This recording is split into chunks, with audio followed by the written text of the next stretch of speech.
Hey, it's JC1424 once again with NASCAR Thunder 2004. And in this episode of our third season in career mode, we are going to be completing race 9 of 36, the Virginia 500 at Martinsville Speedway. In the last episode, we raced at Talladega where we finished in 12th place, though I did put on quite a dominant performance. I led the first lap of the race, just barely over Ricky Rudd, sharing a little draft with him, and, well, made him a little bit of an ally, just like always. I just led every lap after that with, during pit stops and everything. And, well, it got handed to Dale Earnhardt Jr., his second win of the season, because of spontaneous debris cautions caused by Sterling Marlin and I think Jimmy Johnson. There must have been some kind of wreckage while entering pit road and stuff during previous pit stops, but they never really brought out a caution for it. So that sucked. I easily could have won that race. I don't think there was a way I could have just because of the cautions and stuff. But we're still the points leader, 79 over Dale Earnhardt Jr., and Mark Martin is 5 points behind him. Tony Stewart's the last driver within 100 points of the points lead, 4th place. And then we've got the driver respect levels. Earl Hall still hasn't raced since Daytona, but he's pissed off because he cut me off, and that's apparently my fault. And there's Ricky Rudd. Jerry Nadeau's still left over from sharing a job with him at Daytona quite a bit. We're going to be using MDK's paint scheme today because MDK is a big Jimmy Johnson fan, and Martinsville is always one of Jimmy Johnson's best tracks. I say was, it still is one of his best tracks, but 2018 was an awful year, so I don't know if he's still going to get his head back in the game in 2019. So let's go to race weekend. We're going to quick select the chassis, engine, and body. We saved this chassis for this Martinsville race. I didn't want to use it at Talladega because I knew it wouldn't be that important. And yeah, we got 69 tire wear and 74 tire grip. We've got also fresh engine and a little bit of a used body from Talladega as well. The car rating of 73. I think we've previously had this car rating like one time, but still like the highest we've ever had. So we can go out there, get a top 5, maybe a top 10. Considering what happened at Bristol, the only way we can actually probably get a top 5 or win this thing is if one of those cautions happens with like Christian Fittipaldi or Bill Elliott, Jeremy Mayfield leaving pit road and having the first pit stall and stuff like that, the glitchy stuff. But pretty sure we get the pole today. I just took a look at my setup that we had from the last time we raced here, and it said 15 PSI and then 1.5 turns of wedge, which means I was on something that had the tires wearing down really quickly. But, it's definitely suited for qualifying, but I'm probably going to change it to like 20 PSI once we actually get to the race, and then like 1 turn of wedge instead of 1.5. Damn, this thing is not gripping very well right now. Pretty sure we're still going to get the pole, though. Yep. Destruction! We'll be starting on the pole next to the legendary Tony Stewart. Green flag is out for 50 laps here at Martinsville. Let's just try to see if we can lead the first lap of the race so I can get them bonus points. Trying to get that run off so that he doesn't complete the pass on me. Probably going to dive on him going to turn 3 right here. There we go. Nope. Oh, a little contact, but nothing you can be upset about. And we do indeed lead the first lap here at Martinsville. The car like this, I think I might be able to actually keep this lead, considering what I was just able to do right there, as Tony Stewart just goes driving into me. Let me guess, he probably blamed me for that. I find it interesting that the leaderboard actually stays around for like an entire half a lap here at Martinsville. Rusty Wallace, stop sticking your nose in there. I don't know how he managed to get a run that good on the bottom, and I am all over the place right now. I'm all over the freaking place. This car is just throwing itself across the freaking track. Okay, well, let's just focus. Try to get this lead back. Tony Stewart gets on the brakes early, and my brakes don't work that well, so I'm just going to run Rusty Wallace over. Oh my god, the brakes just don't work on this thing. I have to hit the brakes like right there instead of where everybody else does. They seem to be hitting the brakes. In turn 3, they always hit the brakes early, but that's kind of like where I have to hit the brakes for turn 1, is that same kind of location, like right here, if I don't want to go overdrive in the freaking corner. I can always go a little bit later than they do in turn 3, but turn 1, it's like the same thing that they do. That's what I have to do for it. We had to hit the brakes at the same time, but I almost dumped Rusty Wallace again. I'm fighting to see if I can get the lead back, since we have that good of a car right now. Looks like we actually have a top 5 car in this race. Oh, little contact. Trying to complete the pass. Ooh, Rusty bumps the wall. And back to the lead again. This is good racing right now, but there's lots of rubbing and contact, and Rusty Wallace, I can't hold this inside line. And somehow he's not getting more pissed off than he already is with this little bit of contact we keep on making. Come on. Okay, I'm just going to try to focus, protect this lead, not overdriving corners and shit. Okay, JC. Yeah, so much for focusing and trying to win this thing. Yeah, this car it's just not really there for me. Maybe if I set it up a little bit different, but I really don't think the set that we already had for this thing would be smarter because the tires wear down badly, and already it felt like the car just wasn't suiting me and going into the corners. Like it almost wanted to spin out every time. So with this it's better, but it's just not enough. So next time we come to Martinsville, it should be exactly what I want for a car. What the heck is the way this car turns is just throwing me off. I was actually able to protect my position last time I came here. I remember that much. I was able to stay in like the top 5 until pit stops began. So this time let's just try staying in 3rd place, considering that's where we are right now. Well, here we come to the halfway point. The left and the right front tires are very worn from all the heavy braking.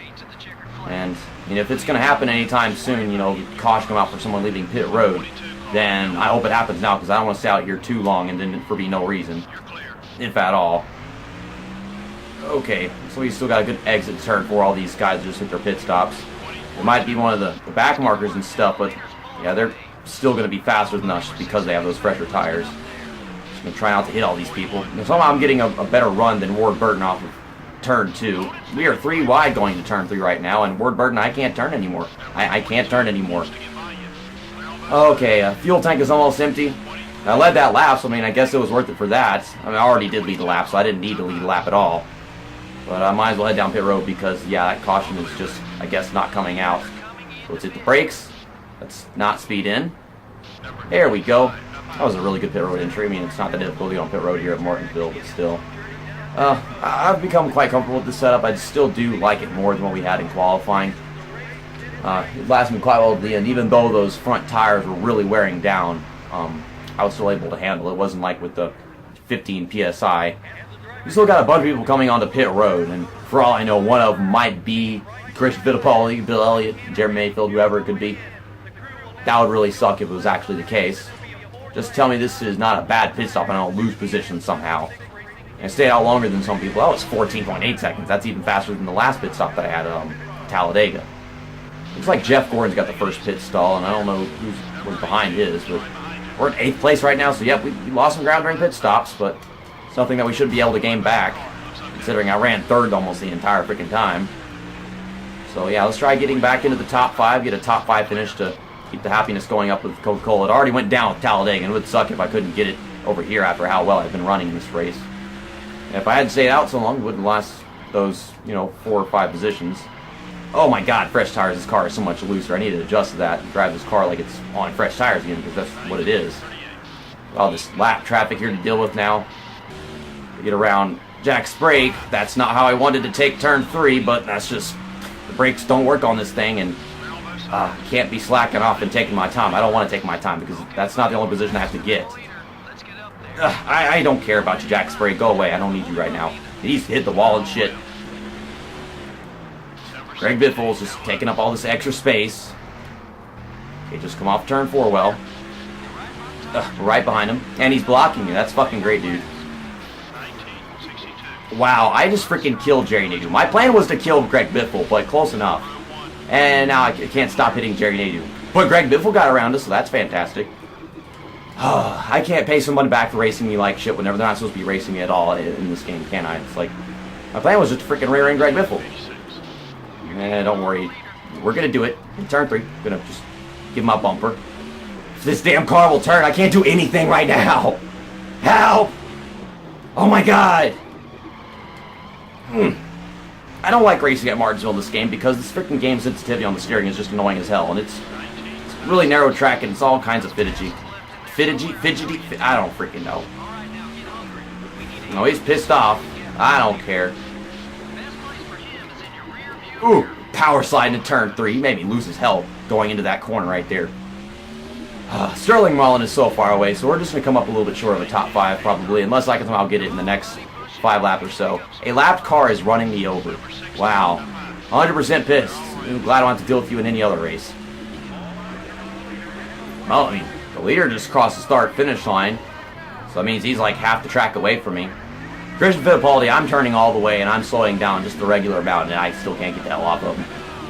And he's going to brake check me going into turn 1. I can't turn. My car doesn't do that turning thing. It don't do that.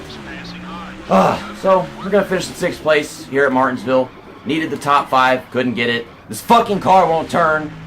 I really don't like racing at this track that much in this game. It's the car, it has to constantly steer just all the time, and it is rather annoying. Kevin Harvick blew up just for the end of the race, and I almost got 5th place. Wow. I think our last Martinsville race went much cleaner than that one, but this one just went just as blatantly dirty as I would expect any of them to be honest. And yeah, sometimes I overdrive corners, and sometimes I don't. It all depends on, like, how my car setup is. I think that's the best I could probably set it up, but I can't get on the brakes whenever I'd like to at Martinsville, and maybe it's just like in this game, I'm still not used to, like, it has different braking points than many other Martinsville races, and like even NASCAR 83, I can get on the brakes later going into the corners than I can here, much later. So that was Tony Stewart's 3rd win of the season. He is now 70 points behind me. He was like 100 points behind me before going into this race, so that was a lot of ground gained up. Must have been a pretty dominant performance what he got around me. He led 7 laps, so he got some laps left in there, which helped me out in the points. He would have been closer if I hadn't led any. Dale Earnhardt Jr. fell back to 3rd place. He is now 92 points back, and yeah, we only got 2 drivers within 100 points of the points lead. So, I mean, that race, it could have gone worse. Maybe it could have gone better if I had stayed out so long, but I'm just hoping that the caution doesn't come out. But at the same time, if it does come out, then I kind of want to stay out as long as I can. Greg Biffle, really pissed off. Christian Fittipaldi, Jack Sprague. Jerry Nadeau would be more pissed off, but he was already an ally from like the Daytona drafting stuff. David Green, Earl Hall. We pissed off more lap cars than actual lead lap cars, and I'm not surprised because lap cars are slow and then they block you, and that's what it all adds up to. Earl Hall's still here. Ward Burton bumped into him a little bit. Ricky Rudd, we never came across him during the race, but he's still left over from Talladega. So let's go into team management. Our shop edition, the boring plates come in 2 races to increase our engine power. Gotta keep an eye on that. That's going to come in handy at some of the faster tracks. Some of the short tracks, I think engine power is that important because we still got a really good car for short tracks these days. Oof, that was 100 condition and now it is 95. Yep, that's what short tracks do to you, 95 condition. I could have taken better care of that equipment. I was more concerned on getting a top 5, and in the end, I didn't even get the top 5. Almost did, though. Freaking Kevin Harvick blew up on like the last lap of the race, and I just didn't have enough time because he was actually rather far up front before all that happened. Okay, so I can't do anything to this because we're still working on that, but we have a slot open to build something. I'm going to wait until, of course, that engine shop edition comes in. And we've got our 6th body. Looks like overhauling won't do anything, so we're just going to go ahead and repair it for 2 races, $180,000. Yeah, golly, $5 million. We're not really losing money anymore for anything that we do in here, to be honest. Okay, well, let's get out of here, take a look at the sponsorship ratings and stuff. 82 happiness for Coca-Cola. Yeah, it was 84, and I was really close to getting a top 5. Just came up a little bit short. 68 happiness for Outback because, yeah, we did start on the pole, so we got that, top 10 qualifying thing. And then, yeah, we're just staying in the points lead as of late, and I don't think we're ever going to really lose it. If we do, we'll probably get it back rather immediately. Well, see you next time. That's that, and episode over.